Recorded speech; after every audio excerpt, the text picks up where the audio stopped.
This is The Sports Life. Can the Bruins win it against Michigan State at the Horn? We're down to 12 seconds to go.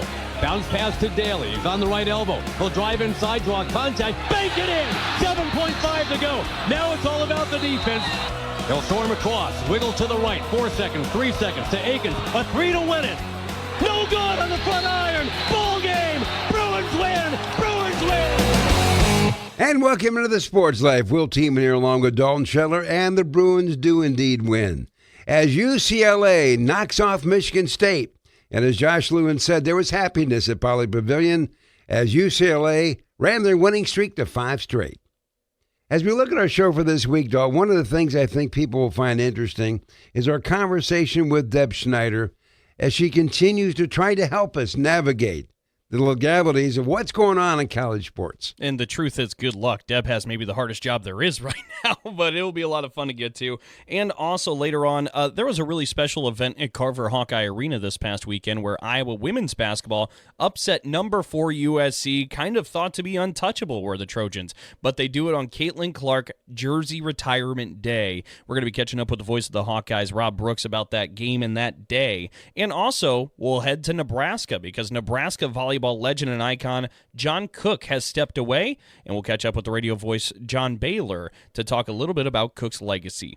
Well, as for the sounds of the week, Dalton, what do we got? Well, let's hang out there at Pauley Pavilion for a moment because even though UCLA got the win against Michigan State 63-61, after the game, UCLA head coach Mick Cronin talked a lot about Tom Izzo, and in some ways, there's some similarities between these two.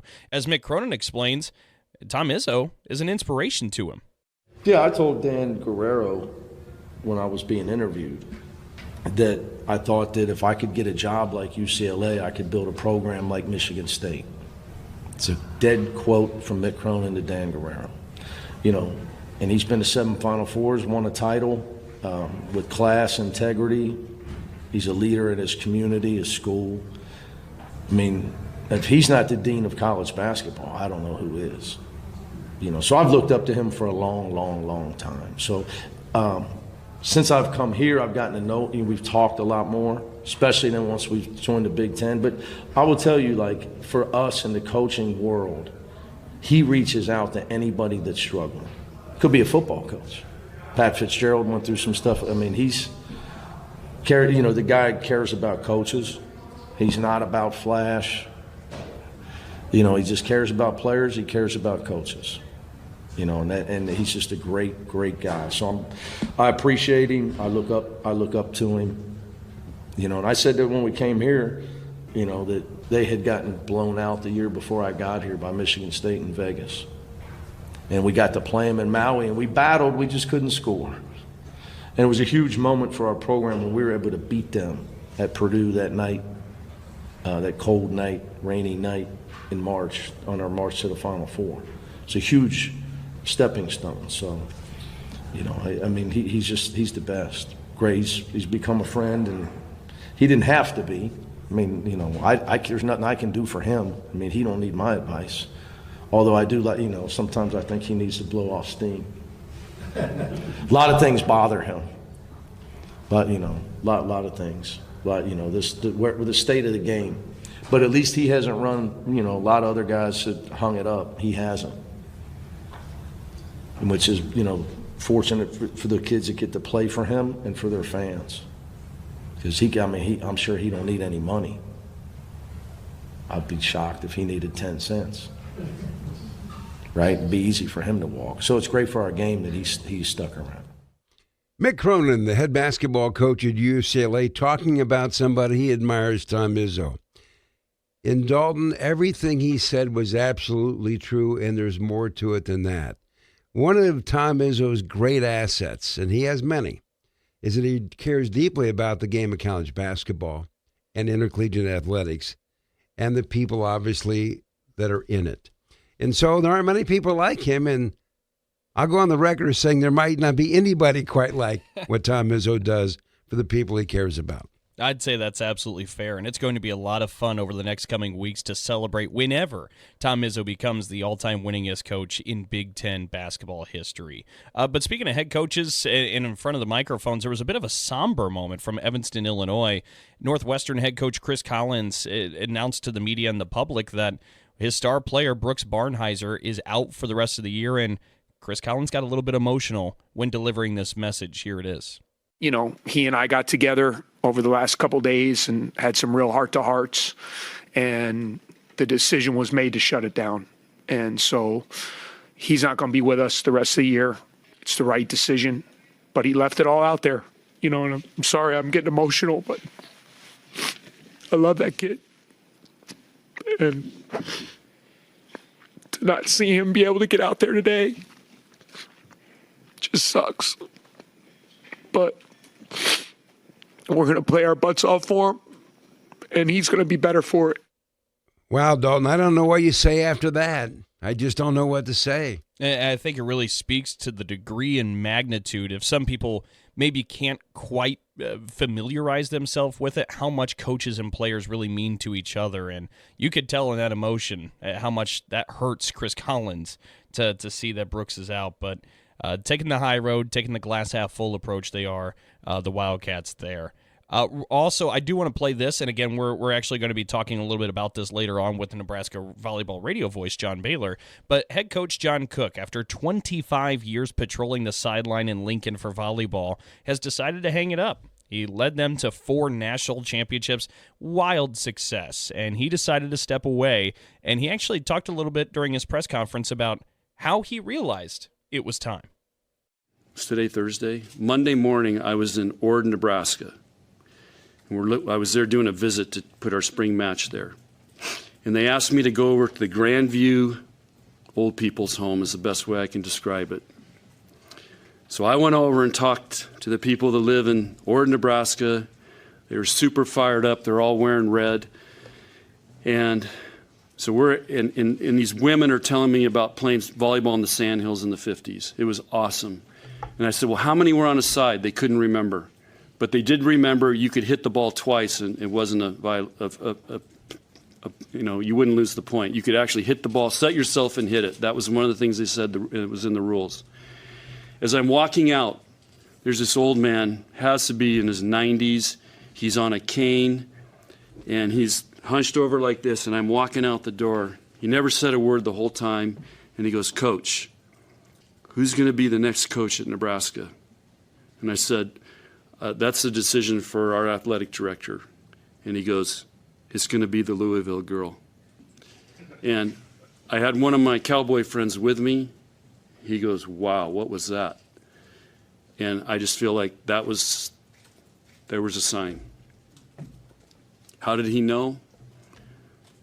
I don't know if it's a sixth sense, but I didn't go in there and talk about retiring. I mean, I was in there just talking to him. That's an amazing story when you think about it. It really is. And again, for John Cook, somebody, and he said he's got a cowboy friends and he kind of lives that type of lifestyle, that persona, to have a sign like that kind of appear, it really kind of fits and kind of gives you chills. Man, that was different. That was different. Well, when we come back with more of the Sports Life, we're going to salute Caitlin Clark. And why not? There has been nobody that's done what she did in Iowa, and maybe nobody will ever do what she has accomplished ever again. Back with more in just a moment. So, got one for you, boss. Oh, yeah? What's black, white, and dented all over? I give up. The company truck. I know, but thanks to our agent, we've already submitted an insurance claim and can track the status right from the app. Auto owners pays what they owe without any hassle. Lucky for you, that's simple human sense. Ask your independent agent if auto owners make sense for you. Medicaid and CHIP offer free or low-cost health coverage for children and teens. Hospital and doctor visits, prescriptions, shots, and more are covered. That's peace of mind for parents if a child is sick or gets injured. And parents may now be eligible for Medicaid too, even if they've applied in the past. Enrollment is always open. Visit InsureKidsNow.gov or call 1-877-KIDS-NOW. Paid for by the U.S. Department of Health and Human Services. If you have diabetes, listen up. If you have insurance, you can qualify for a continuous glucose monitor. With a CGM, you can continuously track your levels and trends and spend more time in range, significantly lowering your A1C. More importantly, a CGM eliminates the one thing most people with diabetes hate, painful finger sticks. Order your new continuous glucose monitor today. If you use insulin and if you've seen your diabetes care provider within the last 6 months, you may qualify for your own CGM right now. We'll do all the insurance paperwork and deliver your new CGM at little or no out-of-pocket cost to you. Medicare and most insurances will cover your CGM, so don't wait. Have your insurance handy and call the Aptiva Medical CGM Health Hotline right now. 800-948-6912. 800-948-6912. 800-948-6912. That's 800-948-6912. We'll be back with more in a moment. This is The Sports Life.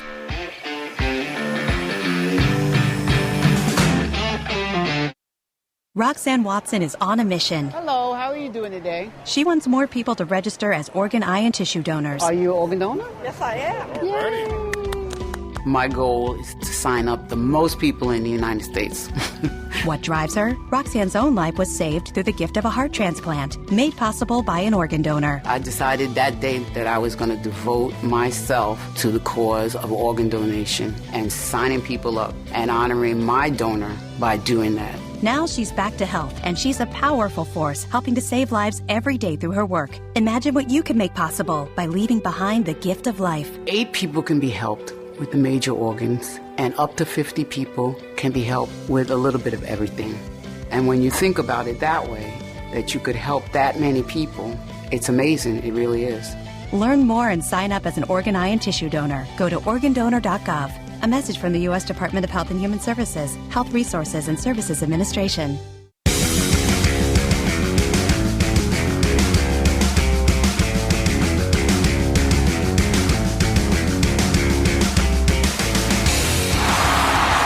Was there ever a doubt, with 22 in the house, that the Hawkeyes pull the upset and defeat number 4 USC 76-69? A little bit of Carver magic, a little bit of Caitlin magic. Like you said, with 22 in the house, there was no other outcome for today. Unbelievable, and what a great team win for the Hawkeyes. Rob Brooks and Catherine Reynolds on the call as Iowa pulls off another upset at Carver Hawkeye Arena. Well, that has happened quite a bit over the last handful of years. But what made this one special was that this was the game that the University of Iowa honored Caitlin Clark, obviously the greatest player in the history of women's basketball, and some could argue maybe the greatest player in college basketball history. So, the big upset win. They retire her jersey. Carver Hawkeye had to be crazy. And joining us now to talk about it is the voice of the team, Rob Brooks. And I really liked the reference to number 22's in the house, even though she's not playing. Not bad, huh? Well, Will, it just there's just a different feel, an aura when obviously whenever she plays, but even when she walks in. And everybody's paying attention, seeing where she's going to sit, who's she with, who's going to show up from a celebrity standpoint. And that's just how it is with her, not only throughout the nation, but for sure in the state of Iowa. And it was going to be a special day. But, it's always nice if you can get a win as well, especially against a top 5 team at the time, and most things went to script. I asked Jan Jensen on Monday, said if you pulled out a piece of notebook paper and wrote down how you would like the day to go, they had the number 1 recruit in the country, among others, there as well, and she said it would have been perfect other than that second quarter, which USC won that one 25-10, but that just gives you an idea of the type of day it was. Tickets were going for $1,000, $800 just to get into the door. And, when I pulled in 3.5 hours beforehand, the people were already lined up waiting to get into Carver Hawkeye Arena like we had seen the last 2 years throughout the Big Ten, and it just had that football, that big game football feel to it. People were standing around and drinking coffee in the morning and talking to one another, and obviously the lines. And it's just one of those days, and there has been a lot of them, as you mentioned, that you just won't forget. It was, I think, the sports writers put a 3-point basket in the first quarter at 118 decibels, and that's how loud it was. And you could hardly at times hear the whistle, and there was no way that the coaches were going to be able to get anybody's attention on the floor. Well, Rob, obviously you mentioned there's been sellouts in the last couple of years, and it's been a wild environment at Carver Hawkeye Arena now for years with the sellout streak they have. I mean, you referenced the decibels there. Where did this rank among some of the wildest experiences and environments that Carver Hawkeyes had in women's basketball in the last few years? Is this the very top, or what else does it compare to? Yeah, it's up there. There's no question. A couple of years ago, when Caitlin hit that buzzer beater against Indiana from the right wing to win the game, which was senior night. It was her junior year. Place was going nuts that entire game. And obviously the record-breaking shot to break the NCAA scoring record against Michigan. Then she hit, as you saw, Dalton, last year, that buzzer beater against Michigan State. And that was a terrific atmosphere and a great game as well. And then you've got the NCAA tournaments that had that type of noise to them, because even the 2 times that Iowa got to the title game, got to the Final Four, what I deem as the toughest games were those second-round games. A couple of years ago against Georgia, and then last year against West Virginia, nobody knew who was going to win that game inside of 2.5, 3 minutes. And it was loud there. But this one was up there, I think, just because threefold. You had the recruiting that everybody was talking about, and then obviously a great team in, and then Caitlin's jersey heading to the rafters. Rob, I do want to ask here, too, because Caitlin had mentioned during her thank you speech to everybody that the Indiana Fever will be playing a game at Carver Hawkeye Arena, and there will be a return of number 22 back to that building. What is that going to be like, and what an excellent experience it is for Iowa fans to be able to have that moment again? Yeah, well, it's going to be about what we've seen. As I must have got 20 texts that day they announced it. When are tickets going on sale? How do I get them? It's that type of demand as well. Not only a great college game, but obviously she's going to come back in a professional uniform, and the Fever will play the Brazilian national team early May. And Iowa's going to do all the ticketing and haven't announced exactly how that's going to go. But somebody sent me a screenshot of somehow there's already tickets on the secondary market, and it's $1,300, $1,200, and just crazy amounts of money. But that's going to be a huge buzz too, because around here now, for women's basketball, the season extends into the summer because everybody's still talking about the Indiana Fever and Caitlin Clark. You see just tons of merchandise around town, and that's as soon as the college season ends, they'll just jump right into the WNBA, and this will just pronounce that as well. Well, Rob, we can talk about all of her points and all the numbers that go with her career. I mean, to score 3,951 points, nobody's ever done that, men or women, in college basketball. But there has to be more to her than that. What do you really think is her magic? Her competitiveness, without a doubt, her will to win.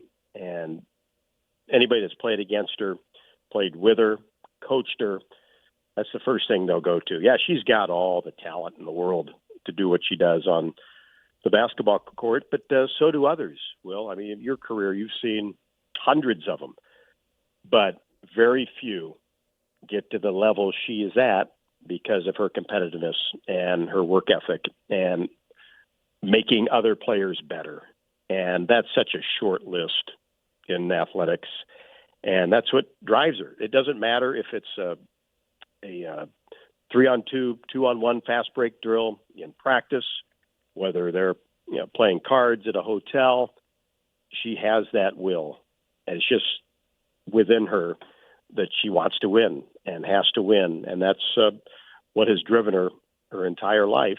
And you see now she's playing in all these pro-am golf events, and you can tell just picking up the game a couple of years ago, it frustrates her because she wants to be really, really good. And I think whenever her basketball career is over, she'll focus on that and be as good as she can be at that sport. That's just the way that she's built. Well, Rob, I appreciate it. And you can tell her that I've always wanted to be really, really good at golf. I think I could still take her. I got you. Well, Rob, I sure appreciate it. Talk to you soon. I appreciate it. Thank you. It's always a fun chat with Rob Brooks, especially when we talk about women's basketball. And Caitlin Clark, I just can imagine how electric that was when they retired her number 22. But the pursuit of golf, you need patience. You know, I'm in that same boat, too. That's right. Anyway, when we come back with more of the sports life, Deb Schneider is going to join us and try to help us understand if it's possible what is happening behind the scenes in college athletics. But first, a break. Oh, yeah. Hey, Dad. Did you get a new haircut or something? A new shirt? You're looking good. What happened? A little fender bender? How little? A few days in the shop little. But thanks to Mom and our agent, we've already submitted a claim and can track the status right from the app. Auto Owners pays what they owe without any hassle. Sounds like simple human sense. I'm fine, by the way. Oh, yeah, I was going to ask. Ask your independent agent if Auto Owners makes sense for you. This is a potter's field. When people can't pay for their funerals, they are buried here. It is a lonely, desolate place, littered with unmarked headstones. No one visits. No one leaves flowers. But it doesn't have to be that way. For as low as $1 a day, you can ensure your family will have the money to pay your funeral expenses. We offer burial insurance plans that pay up to $30,000. Considering the average funeral costs more than $10,000, that's peace of mind for your family. There are no medical exams, your rates won't increase, and your policy cannot be canceled as long as you make your premium payments.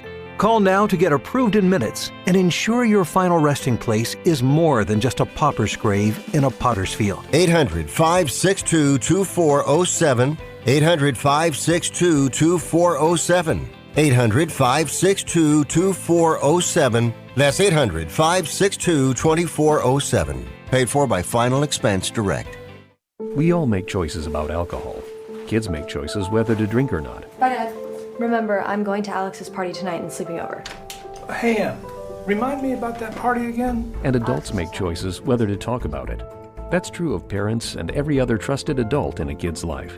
Kids want to know our expectations, and they want honest answers in everyday conversations. So talk with your kids and help lead them on a positive path, because when you talk, they hear you. Learn more at underagedrinking.samhsa.gov. We'll be back with more in a moment. This is The Sports Life.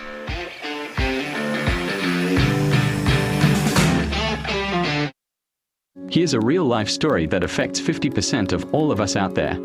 It's called divorce.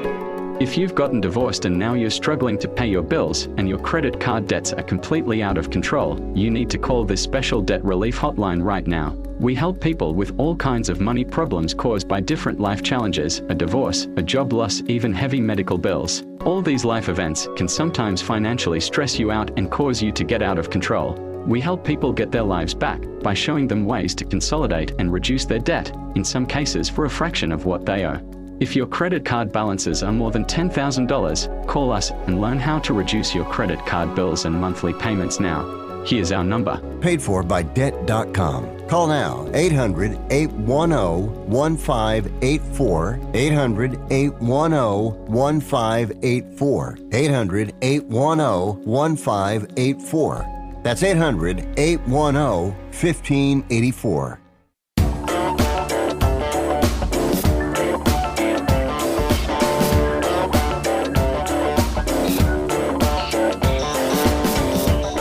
And welcome back for more of the Sports Life. Will Teeman here along with Dalton Shetland. Don't forget, Auto Owners Insurance, simple human sense. Ask your independent agent if Auto Owners make sense for you. Well, joining us on the show this go-around, we're bringing back Deb Schneider, Of course, Deb is a longtime contributor of the program. She's a sports law attorney and a professor at Michigan State and Wayne State Universities. And last time we talked to Deb, we talked about this action between a football player and the University of Wisconsin program, what that was all about. We're shifting gears with Deb today to talk about revenue sharing, et cetera, et cetera. So, Deb, welcome to the show. And so, revenue sharing with the student athletes at the university level, is this really going to happen? Well, thank you so much again for having me. I always enjoy talking to you and Dalton. Revenue sharing, is it really going to happen? It is up in the air right now. It is completely up in the air because we don't know if the House settlement is actually going to be finalized. We have a hearing on House, which is the settlement that will allow revenue sharing up to $20 million or $22 million between the schools and their athletes. There's a hearing on April 7th. The Biden administration had one position on it, and that has to do with how revenue sharing and Title IX interact. And we now have a new administration, and we have not yet seen how they're going to be looking at this. So we have some issues out there, and then not the least of which is the fact that this could be deemed, the entire House settlement could be deemed an antitrust violation. So there's a lot going on there that keeps that revenue sharing aspect pretty up in the air. Well, Deb, you mentioned for a moment there Title IX, and if I dive into that element, that layer of this entire process, it was announced not that long ago that with the current administration, if things went kind of down this same road, that Title IX was going to apply to the revenue sharing model, which kind of threw a wrench into some of the athletic directors' plans. A lot of them had tried to build a model that was looking at divvying out about 75% or so to football and then kind of working down into the 20s, the 15s, 10s, maybe to some of the other sports. What is it about this Title IX aspect that's really causing some maybe chaos for athletic directors in Power 5? Why is this a surprise? And obviously we still don't know what the future holds, but how does this play? Well, that's a great question, Dalton. The issue is that Title IX requires schools to provide equal athletic opportunity regardless of sex. And when they look at that, that means benefits, opportunities, and treatment given to male and female athletic teams have to be equal. Athletic financial assistance, including scholarships and theoretically anything having to do with name, image, likeness would have to be equal. And the school also has to accommodate the athletic interests and abilities of its students. Well, that becomes very complex if the school is providing revenue sharing and actually paying the athletes themselves. Keep in mind that Title IX governs when the school, the educational institution or educational program is receiving federal financial assistance. So as long as that's happening, and the school is making the payments, we have a Title IX issue. On January 16th, the Biden administration, the Department of Education, came out with a memo which talked about this. And they said that the schools had to provide that equality. The question becomes, what is equality? Is it a 50-50 split, or is it based on the value of the athletes? That is still very, very unclear. And each school is having to unpack this themselves. Do they allocate revenue sharing equally, or like you said, have that 75% or more towards football based on the value of the team to the university? That's a big problem because there's really no guidance on this. And then when we add in the fact that we have a new administration which has said that, which we expect to likely change this guidance, the schools are trying to figure out, do they provide the revenue sharing based on revenue generation, on proportionality? And then the next question of that becomes, who's actually paying?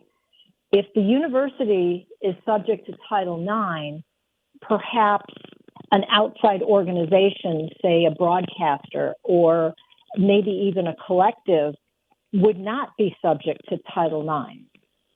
And as long as House does actually get approved in its current form, the schools are going to have to make that decision based on their philosophy, based on whether or not they have an appetite for risk, based on whether they're going to apply the revenue equally or whether they're going to do based on the value of the sport to the school. And I think there are arguments both ways. The underlying thing, though, is that I expect we will see lawsuits regardless of how the school goes about applying this. So now let me throw in NIL into this thing. If we have revenue share, do you still have revenue from name, image, and likeness?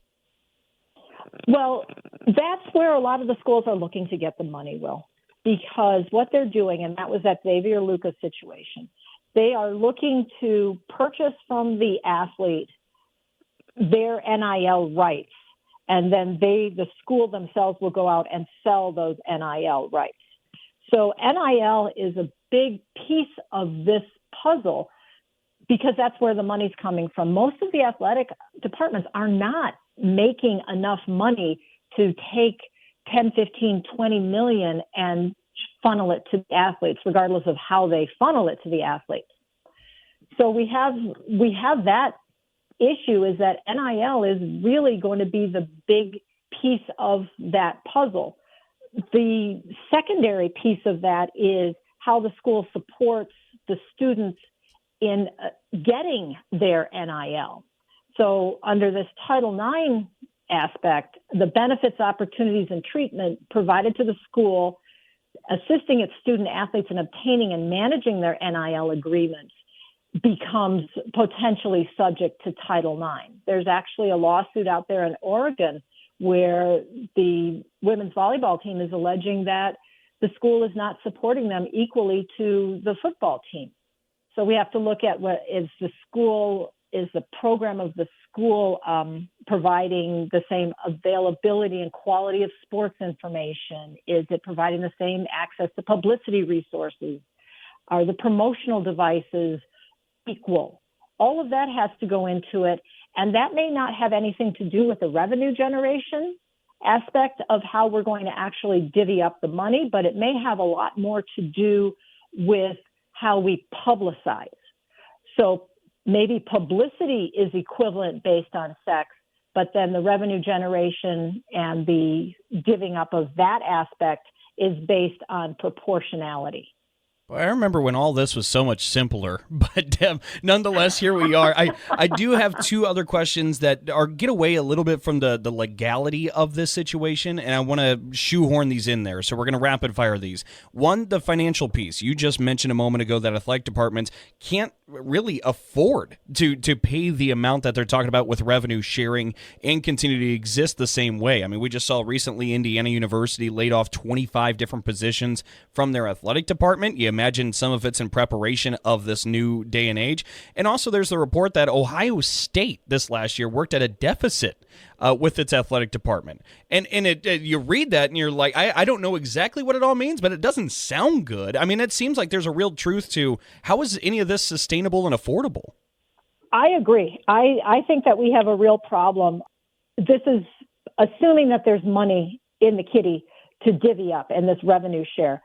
But what this is doing is it's taking away from the athletic departments. So the athletic departments, which are in general operating at a deficit, Michigan State operated at a deficit for 4 of the last 5 years, Ohio State laying off positions.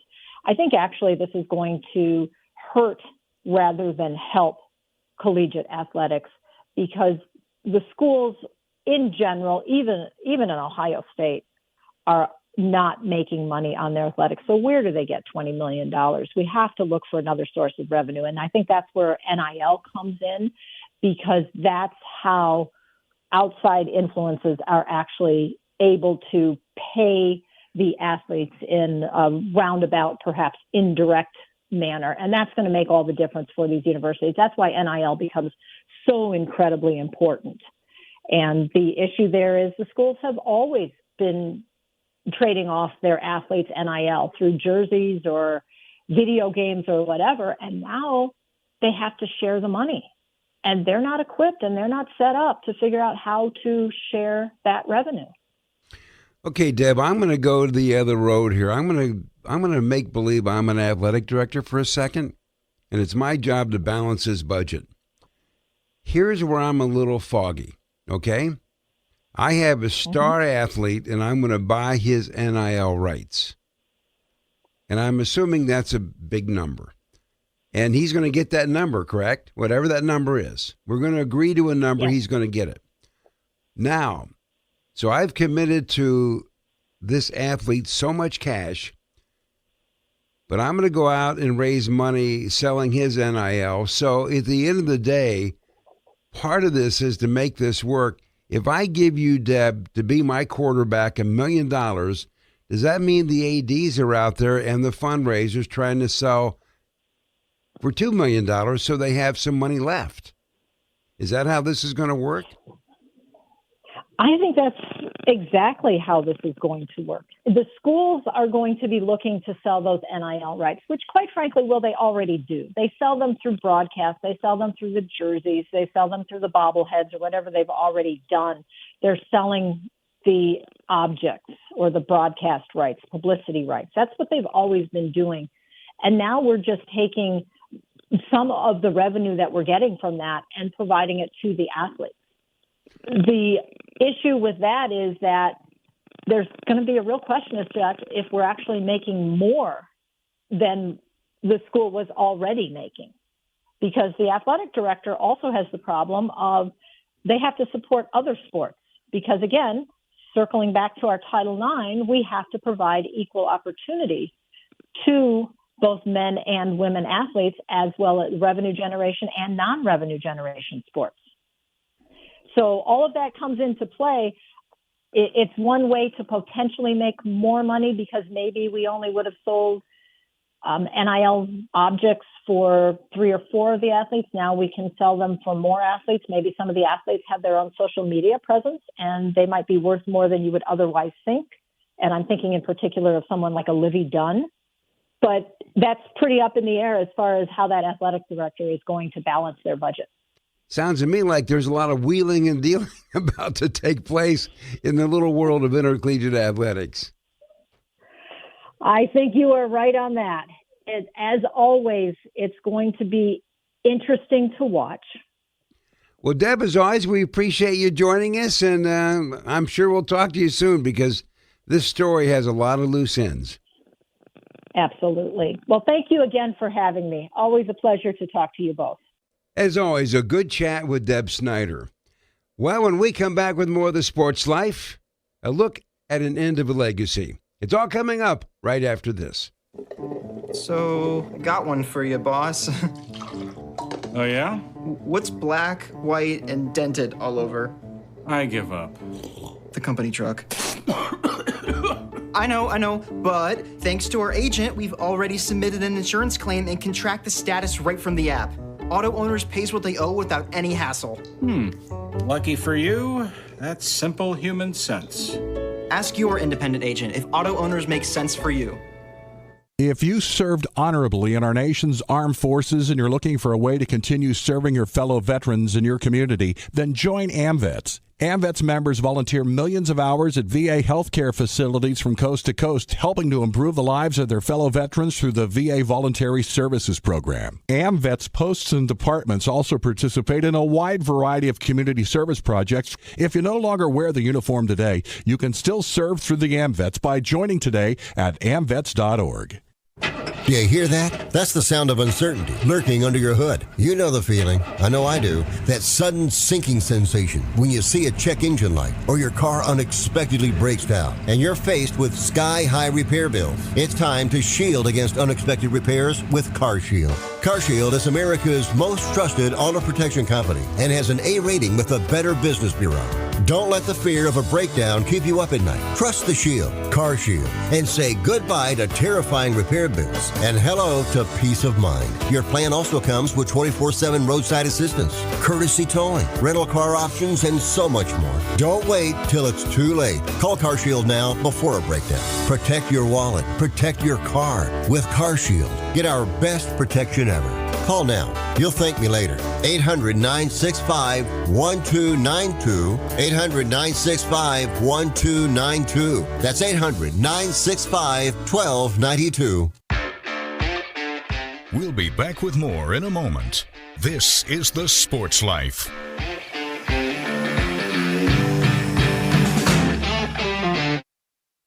Did you receive a call or message that mentioned Social Security and demanded immediate action?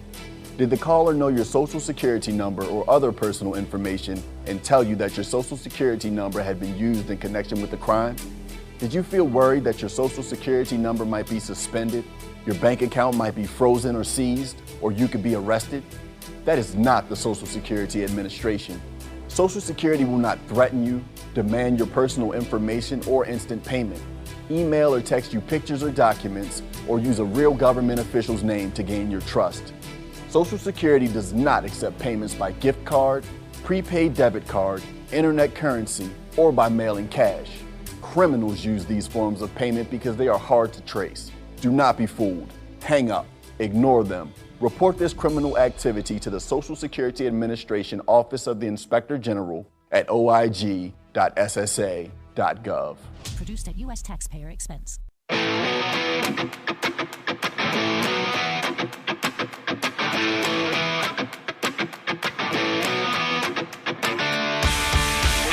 So I just felt like it's time to make that change now, and it was a feeling, and it's a freeing feeling, and it's am I going to miss it? Hell yeah. Yeah, I'm going to miss it. But I'm going to be the biggest cheerleader. Well, that's the way John Cook, arguably maybe the greatest volleyball coach in the history of the sport, decided to retire after an amazing run at Nebraska. And joining us to talk a little bit about it is a guy who's been with him the entire way, and that's John Baylor, the voice of the Nebraska volleyball team. And before we talk about John Cook and all that, I've got to ask you, John, about your stay there. John Cook, the coach, has 4 national titles. You as a broadcaster, you've got 5. Yeah, all I did was watch, though, so don't give me too much credit. I describe other people accomplishing a lot. Nebraska Volleyball is the greatest show on Terraflex, and I've had a box seat to that show. And 6 years with Terry Pettit and 25 with John Cook, and it's just been an amazing run. And here in Nebraska, volleyball means more than almost any other sport, just right behind football, and probably volleyball means more here than any other place in the country. It's just a great honor, and I was a little surprised that he decided to pull the trigger about a week ago. So what do you think really led up to it, John? He's got one grandchild, a second on the way with his daughter Lauren. He's got a son Taylor. They've got a beautiful home in western Wyoming. Nebraska's in eastern Nebraska. It's a long way away. It's been 25 years after he had spent 7 at Wisconsin. That's 32 consecutive years. It's a tough profession, and he's turning 69 in April, and I think all that suddenly changed his mind. I felt the morning after they tragically lose the national semifinal to Penn State that he was coming back. And, he's got an All-American setter and an All-American outside, Bergen Riley, Harper Murray. They got 2 years left. I thought maybe 2 more years, but at least 1 more to go get that Hollywood ending.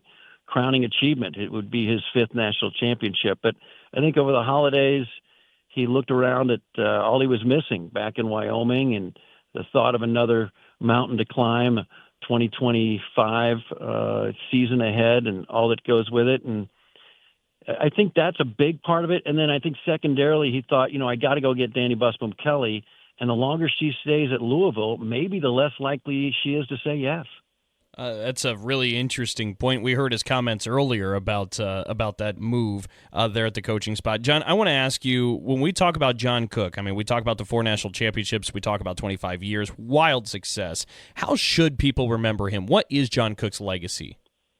Well, there's a lot there, but I think what's less known is that he's someone that always was reading, always was searching, always was trying to get better. 1% better is one of their phrases in the culture that is Nebraska volleyball. How do we get 1% better? So he was always tweaking the practice schedule. Every moment is choreographed. Everything is orchestrated. The road trips, like we never have powdered eggs. It's always real eggs. I mean, the food the attention to detail is remarkable.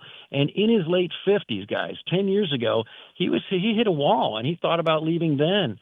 And he really reinvented himself and he reinvented the program. For example, he brought in a team psychologist that meets with the players, that meets with the whole team, that meets with the coaching staff. He brought in a strength coach dedicated to volleyball, a whole strength regime focused on volleyball.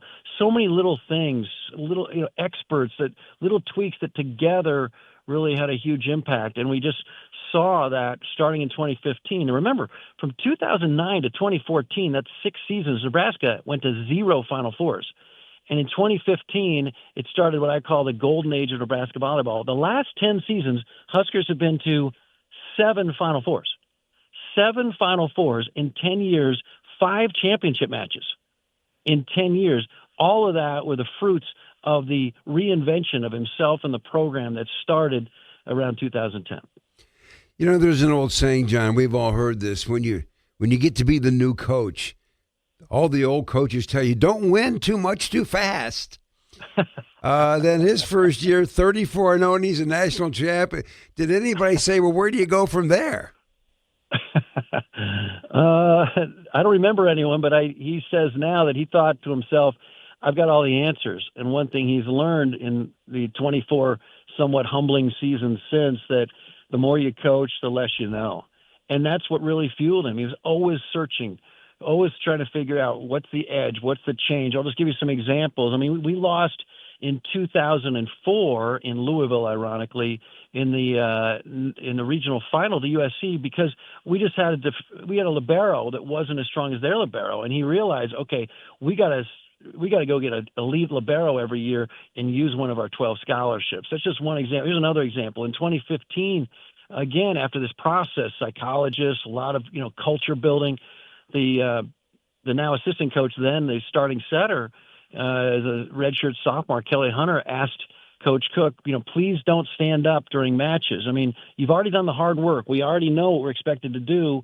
When we make a mistake, we're as aware of it as anybody. You don't need to stand up and kind of maybe even exacerbate the situation. And Coach Cook, the earlier Coach Cook would have said, no, I need to stand up to show you how much I care.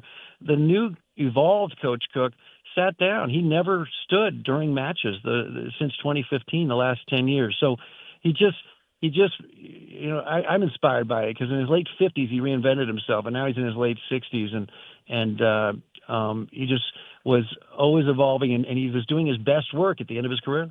Well, John, you've talked about and outlined what Nebraska volleyball means to the fans. You've talked about the inspiration John Cook has been to you yourself as the radio voice. I'm curious if you can describe what John Cook means to the community there, not just as the coach, but the person. Stability, success, loyalty, hard work. In Nebraska, we really value hard work. When, a basketball player dies for a loose ball, we really appreciate that. If we're going to lose in football, we want to lose, running the fullback down the middle. I mean, that's who we are. We're just hard work, grain-fed, beef-eating offensive linemen who redshirt and are 300 pounds, by the time they're a fifth-year senior. I mean, we just put in the work and really appreciate it. And no one will outwork John Cook. And so, especially at a time when football success was so fragile the last 20 years, here he was, this pillar of success. 12 Final Fours in 25 years, 7 in the last 10. So at a time when there was such change and disruption in college sports, he was this rock against the winds of change that was getting stronger every year. And he really helped create this monster that is Nebraska volleyball. Sure, we love success, and we're fans. We don't have any beaches here. We don't have any mountains here, so we're fans. But we really love hard work, and we really appreciate success. And he embodied, thanks to his attention to detail and his indefatigable approach to and singular effort towards the cause that is Nebraska volleyball, really captured the hearts of this whole state. I have to ask you about the volleyball game in the football stadium.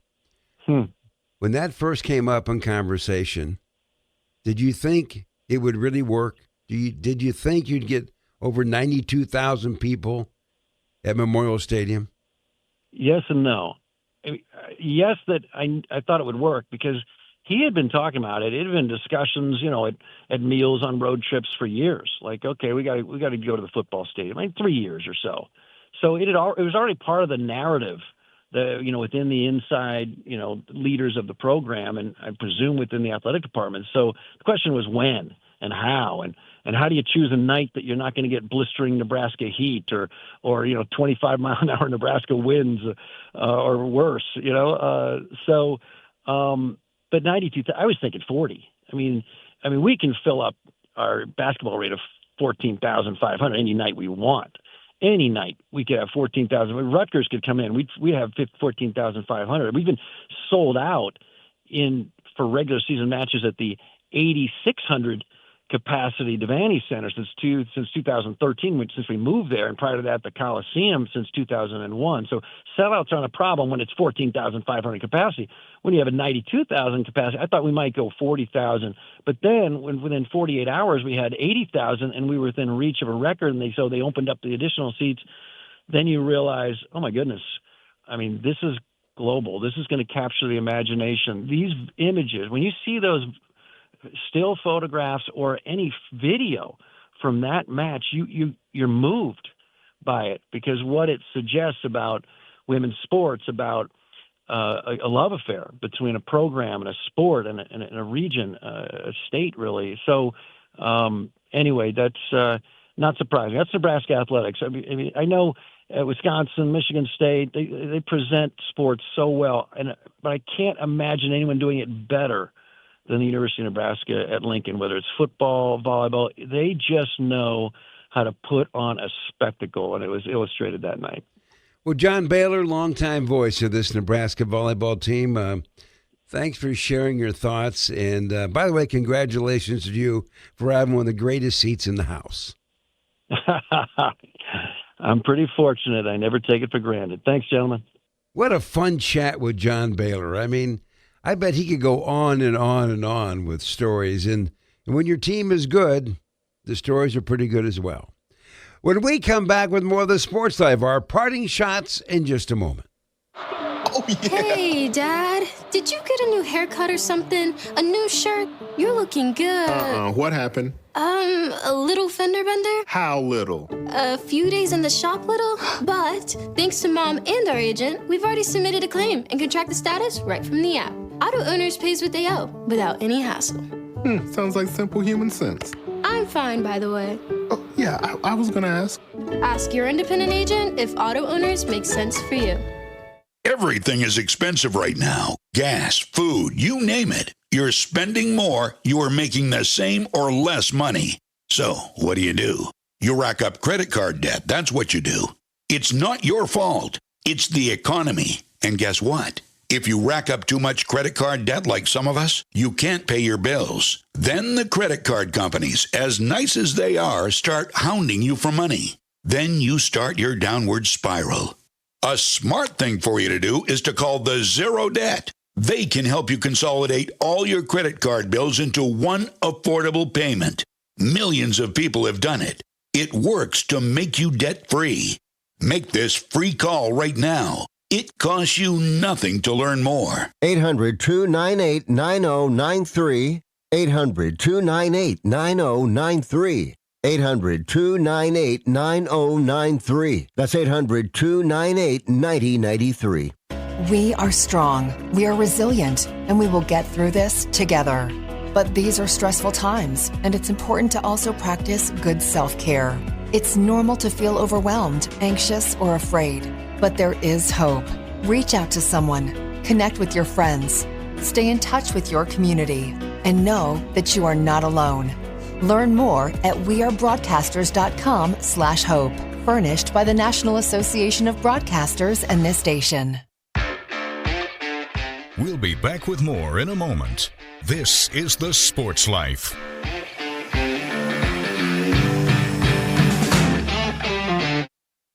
I found hope in the midst of an overwhelming situation. Alcoholism is a disease that can affect any family. Everyone suffers, but there is help and hope at Al-Anon Family Groups. Al-Anon gave me my life back. I'm a better father and husband. Are you in an overwhelming situation because of someone else's drinking? Al-Anon and Alateen can help. Local and virtual meetings are available. Maybe one could work for you. Call 1-866-200-0033 or visit alanon.org/hope. I'm Naheem Hines, professional football player. No matter the challenges I face every day in the NFL, my mom is always there for me, despite her own struggles with muscular dystrophy. And MDA is there for my mom. At their 150 care centers across the U.S., MDA is the leading organization in research and care for kids and adults with muscular dystrophy, ALS, and related neuromuscular diseases. Join me and learn more at helpmda.org today. Thank you.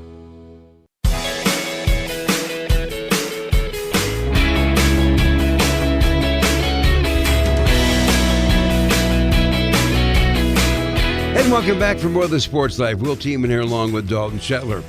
Good show this week. Couple of salutes to greatness. And always intriguing conversation with Deb Schneider about the highs and lows and all the curves going on in the world of intercollegiate athletics. And with all of that, we have now worked our way to our parting shots. So, Dalton, what do you got? Yeah, by the way, if you missed any of those conversations throughout the show, or you just want to listen to the entire show again, make sure you give us a follow on Twitter or X at SportsLifeNow is our name. We'll have all the content posted there. But for the parting shot, since we're in the first week of February, I wanted to start taking a look because it's never too early now for March Madness. It's a month away, believe it or not, that the NCAA tournament will be coming around. And if you're a Big Ten basketball fan, both men's and women's, taking a look at the bracketology. For the men, Joe Lenardi of ESPN has 10 teams making it in right now. USC's not too far off the bubble on the wrong side, so maybe 11 they're flirting with.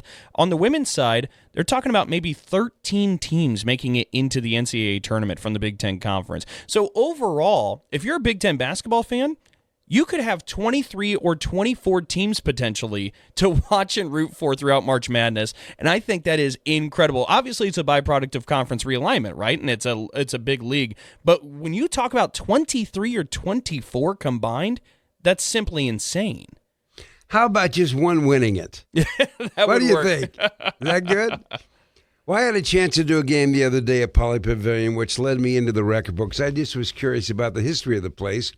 And, of course, John Wooden, legendary coach, was there. And I thought you'd get a kick out of this one. The building opened in 1965. He retired in 1975. So in his run in that building, Dalton, he lost 3 games. 3 games. But here's what I think you'll really like. I looked up what was the first game ever played there. You ready? Mm-hmm. Well, the first game ever played was November 27th, 1965. It was a scrimmage game between the number 1 preseason ranked varsity UCLA Bruins against the freshman UCLA Bruins. And when it was all said and done, the freshmen beat the number 1 preseason team in America by 15, 75-60, led by a guy named Lou Alcindor. I figured. Yeah. He had 31 points and 21 rebounds. That's pretty crazy, isn't it? And with that, that's a wrap for our show for this week. And we should also note that you can find us wherever you find your podcasts, like SoundCloud, Spotify, and Apple. And make sure to check us out and hit subscribe. As always, thanks to the Big Ten Network. The Sports Life is produced by Dalton Shetler. And our executive producer is Wendy Hart. So on behalf of Dalton Shetler, I'm Will Tiemann, and thanks for your time.